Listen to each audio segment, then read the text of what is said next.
What's up, everybody in the fandom world? I'm Vic Vega, creator of Edge of Vegaverse YouTube channel, and I'm here with Jack Harris Jr., creator of the Terminus Veil comic book and also owner of Clash Digital Publishing. And we're gonna dive in deep a little bit about the his creative process of it and where the book will be going. Pleasure to meet you, bro.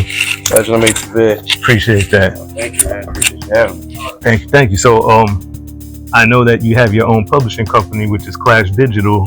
Give us a little insight about that, like the process of when you created it. What was your motivation, and what inspired you to go through with it? Yeah, so since I don't know, I was 6 years old, I loved comics. Was always reading them, and I always thought I would be creating them for as a living. And life kind of has a way of putting you down a different path. But maybe about I'll say for the last 15 years, I've been writing Terminus Veil story. Right. And I just came about 3 years ago. I was at my job, and I was just like, hey, I got to make a change in my life as far as what I get fulfillment out of. Right. And so I always knew I wanted to get to comics, so I haven't written a story for so long. Yeah. So let me go on and do it. And so, 2021, I founded Clash, and we found it under, the first thing I wanted to do is make sure we had good principles on this. So, right. First principle was making sure we, always brought the level of artwork and the quality that we felt was good. Something that people would enjoy and could be stunned by his art. We were trying to be amazing. Definitely. The second part was diverse characters. Right. And from not just from race, but just your background, where you're from. Everyone's felt across some of the larger companies like, hey, why don't you have characters that are more like this, more like that? Right. So we wanted to make sure that was foundational for what we stood for. Absolutely. And then the third one was action. I love action. I'm a big action movie guy, big comics, anime, whatever. It's action based. That's where I'm at. So those were the things that we just wanted to make sure we did with the company Clash. And Terminus Veil kind of hits all three of those things. Right. And, we've just been pushing it since then. That's awesome.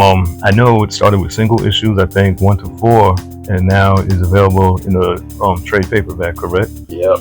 We started issue 1, we released it 2022, March 2022, and since then we've been, every 4 to 5 months we've been releasing the issue. And so the goal was always to get it to be a trade and be in more of a graphic novel style feel. Yeah. I think that's just it works a little better for somebody like me, where it's like if I try to push issue after issue after issue after issue, it's really tough for a level of effort we can put in. But at trades, kind of the bigger style, it gets easier to push. Right. I've known a few creators that were able to work their way up, like Tyler Martin, David Cranston, where they worked their body of work up to a trade, and it actually flew pretty well, at cons and online and whatnot. But how did it feel like? First of all, before I even ask about the Kickstarter, give a little breakdown on the characters and the storyline of Terminus Veil. I know they're like a security firm, a galactic security firm.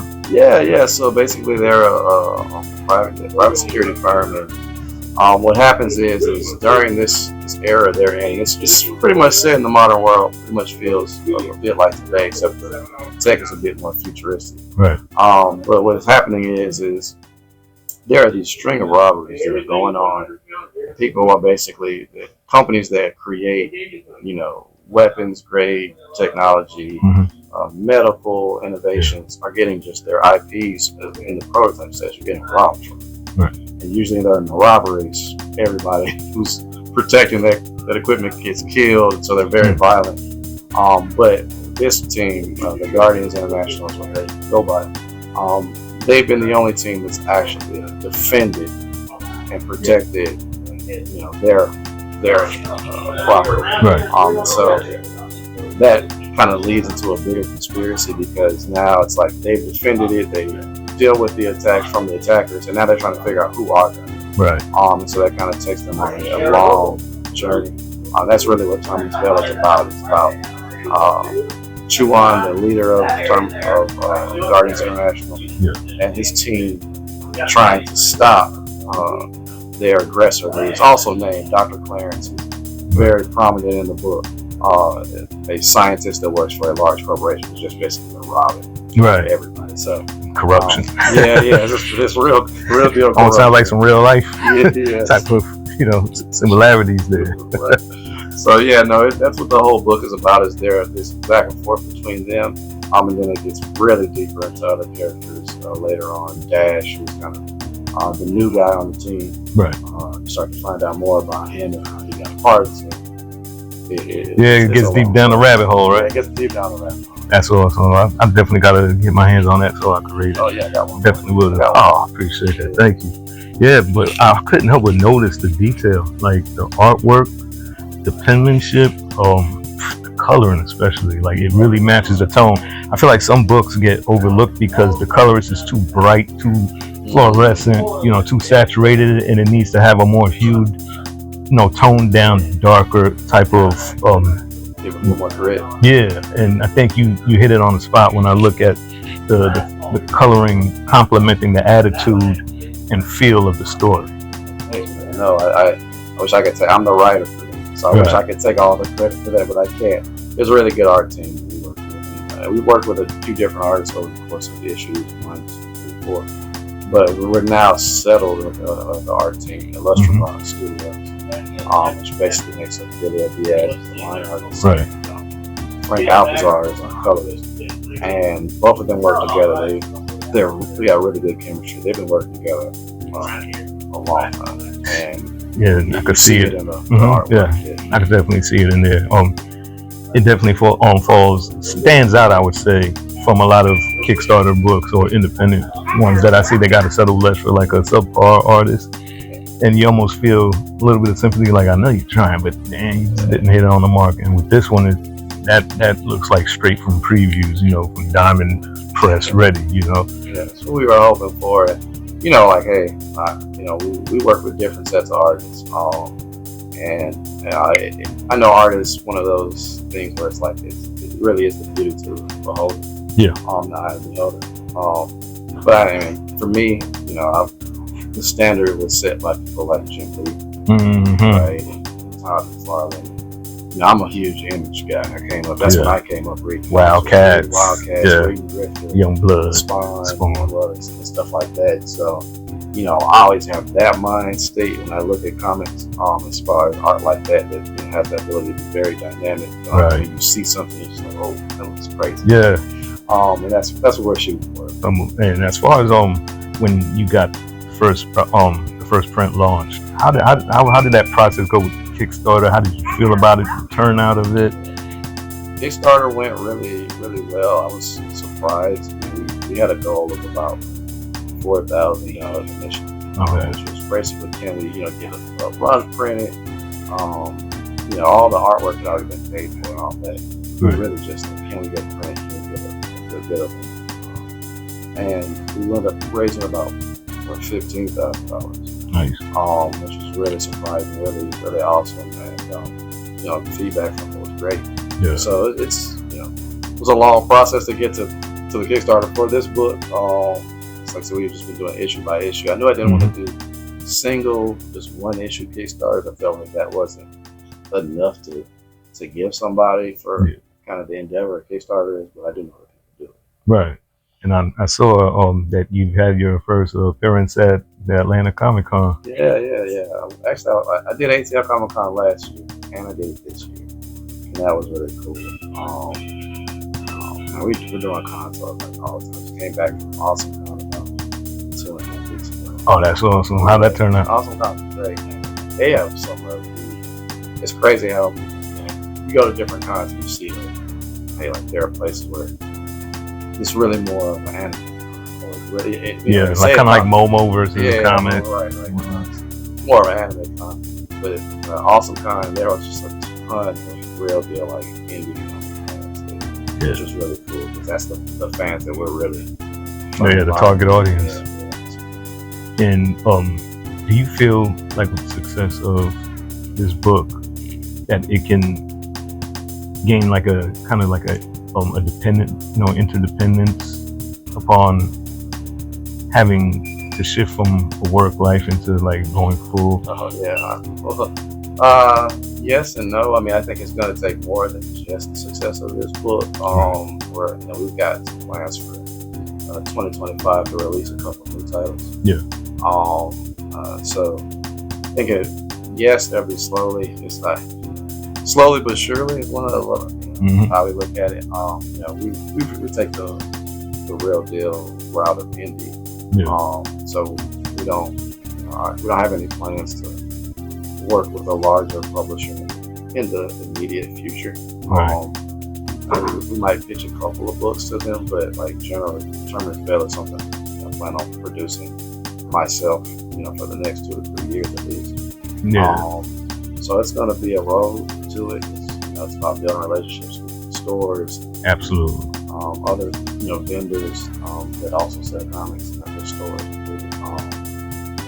So online, getting the digital set up, all that, right? So it's a whole process, but yeah, our plan is we're in it for the long run. It's not something that we don't want to sacrifice our beliefs, and quality of it, just to make keep putting stuff out just there. To make some more money. Yeah, that makes sense because all those quick type of turnover books they're trying to force them out. A lot of quality gets compromised with that. Yeah. And how's the writing process now that you have issue 1 to 4 completed? It's different. Because issue 1 I was real nervous. But now after I get my page outline done for issue, it's kind of just clockwork after that. That's probably the biggest part. But a lot of times I'm just in the dead time and times I'm just doing nothing but kind of jotting ideas and getting a bunch of the characters kind of background for the next book, and kind of setting the stage for it. So by the time I actually sit and write it, I got a ton to draw from. So I guess here's something I'm curious about. I know you're a family man. Yeah. Paying the bills, working, family. Well, how do you squeeze in the time for your creative processes like writing? I know that takes a lot of isolation, some self-time and scheduling. Yeah, so that's a tough one.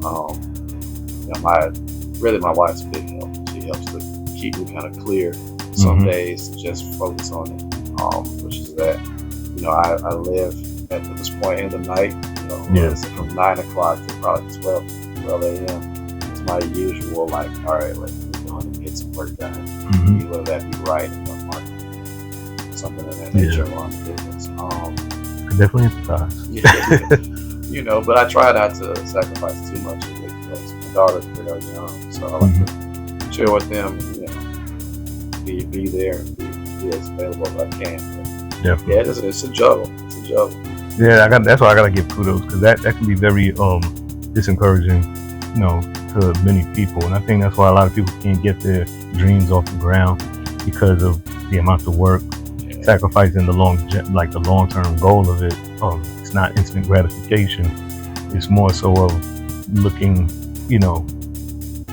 at the long run of what you're trying to build up over time, and that's how greatness is created. Yeah, no, I to add on to that, man, like I think for me, it's kind of I was looking for fulfillment out of work. Yeah, when I was going to work, and I just could not get it. And this was like doing this is not just a business. It is a business. I take it serious, but it helps me not want something extra out of life. You know what I mean? And so I'm very happy about it. If all I did was create comic books for the rest of my life, that'd be it. So, so yeah, man, it is that part of it where it's like you gotta I had to do it for myself, so anybody that would say has to do it for themselves, like don't be afraid, take it bite size. We didn't start at a trade. We started just a single 22-page book. And it took a year to get that done. Wow. You know what I mean? And so it takes some time, but you're gonna find you get better, you get better. That's inspiring. Challenges. Get to get those too. Because I think people hearing that, they're like, just when they felt like their well ran dry, and then hearing, dang, if I would have just kept adding, ingredients to the pot, maybe I would have had a full out, recipe meal here. So yeah, I mean, I even fall victim to that. I've created stuff and then I've dropped the ball because I didn't feel it gain momentum instead of just sticking through with it. They always say, even if you don't see concept, it's better than doing nothing. Doing something. And did you like have some type of writing prowess as far as like schooling or training, or was it just something that was within you that you were able to bring out? Yeah, I don't really. I mean, I used to rap when I was in high school, college. Majority of my 20s, I was really trying to do it. Yeah, me too. Yeah. And so it kind of got me used to, I think there's a part of it that gets you used to, hey, like, all right, I got to have some output. Not always in the, just talk about writing part. And you see that a lot. I used to get that a lot when I rap. But I learned to just work my way through it. And like, even if you end up throwing what you're going to write away, just writing kind of gets you out of it. Yeah, true indeed. So that part of it, I kind of took the same approach. I did get a couple of books that I read. One was by the great Stan Lee, and another was a book just by a college professor who was just talking about formal script writing for things. And I read those, and from there, I kind of said, hey, all right, put the script together. That's dope. So you were able to like put I think the trickiest part is the length of an issue and fitting that storyline per pages. That's that combination that needs to be cracked. Yeah. I start off, I always write a page outline first. And usually, like the Terminus Veil, I have an arc outline. So for volume 1, issues 1 through 4. So it's like, all right, what do I need to hit? Issue 1, issue 2, 3, and 4. And I kind of break it down by issue, a little page outline, what I need to hit on page 1, 2. Yeah. And then when I'm getting to the script, I just kind of let myself be a bit more free. And I find out I end up not always following my page outline. I start writing a scene. I'm like, oh, man, this scene actually really feels really good. Yeah. So let me give it a couple more pages or another page. And then I'll cut from another scene and maybe I'll cut. So, yeah, it ends up, that's kind of how my process is. Oh, that's awesome, though. And I got to say, making it from issue 1 of 4 to a trade paperback, you're on a roll, But how many more storylines or like titles do you have in mind of creating, and what time allows you to produce? We're keeping up with Terminus Veil for this year. Well, we got our issue 5 in production, so it's being illustrated right now. Issue 6 will start right after issue 5 is done. Hopefully we can get 7 in this year. If not, it'll definitely be the top of 2025. We've got a one-shot for a character, Claudia, from the book right here. Yeah, I'm seeing her on your IG. Yeah, she's got a one-shot coming out. I'm writing the script to that right now. Hopefully I finish it up by the end of this week. It'll get edited by my editor, and then we'll start production on that. Hopefully middle of this month, end of this month. Looking forward to that. Yeah, so and our plan is when the one shot completes, then we'll have a Kickstarter with the one shot and issue 5 all together. And that'll kind of be what our 2025, our 2024 looks like. We have a book. We still got a code name for it. Right now, it's just what do you call it? Phantom. Project Phantom, but it's essentially just kind of these teenagers who find out about this society, this kind of guild of magicians and wizards that have been keeping demons at bay for a very long time, and they're very secretive. So one of them wants to join, another one kind of falls into the group. It's more of like a YA fantasy. Definitely has a lot of manga anime feel to it. Oh, okay. So we'll be starting production. We're in concept art. We're in pre-production right now, so we'll just be doing concept artwork. But we imagine we'll start production of the book probably about June. So that'll be probably a different art team, right? Yeah, to give so it a different. It'll be a totally different art team. Right. Running on a different, and like I said, our issue 1 probably be about 30 pages. And we hope that we'll have that ready by probably right at the end. Crunch time. Yeah. So, aside from that, do you have any more cons or events or signings that you'll be attending to? Yeah, we know we'll be at Urban Nerd Con. Yeah, we'll be there. Yeah, we'll be there. We'll be at Heroes Con in North Carolina, Charlotte. In June, I believe we are accepted. They said we were accepted, but they haven't fully cashed us out yet with the Dream Con. Yeah. In Austin this year, so we should be there. And those are the only cons that we got. Where we got some confirmation. Right. We've applied those. We applied to Dragon Con, so hopefully we applied 2 years straight. Last 2 years we've been. Wow, so that's crazy. Hopefully this year we'll get accepted. Dragon Con, you're doing too much, man. Don't forget about everybody in the culture. Yeah. You know, I'm pretty sure there's a whole bunch of tables available, at least at the Westin Peachtree or something. Yeah, but let them know where they can contact you, find you. Yeah. So Terminus, you can contact us at terminusveil.com. And if you go to terminusveil.com/free and sign up to our email list, you'll get a free digital copy of issue 1. And that's the promotion we got running right now. So definitely take advantage, get a feel for us by getting that free issue, see if you like it, and then come back and shop it. There you go. Can't beat that. Once again, pleasure meeting and building with you, yes, and I wish you nothing but much success and expansion on this project and family and everything. You know, all of it. Yeah, you know. Everybody in the fandom world, peace out. Signing off, and go log into his website, terminusveil.com. Check for that free digital issue. Indulge. Peace. I'm gonna do the intro one more time. I should have gave it 10 seconds before I said that. All right. I think it was so whack the first time. And also owner of Clash Digital Processing. Why did I do that? Let's do this one more time. All right. What's up out there in the fandom world? I'm Vic Vega, creator of the Edge of Vegaverse YouTube channel, and I'm here with Jack Harris Jr., creator of the comic book Terminus Veil, and also owner of Clash Digital. One more time. Maybe my mouth's dry.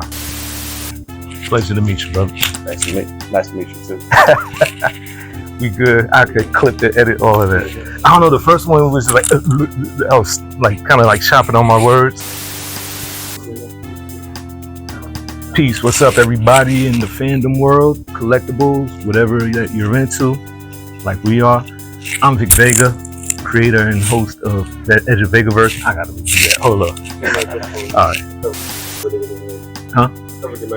Okay, so let me make sure I don't do that again.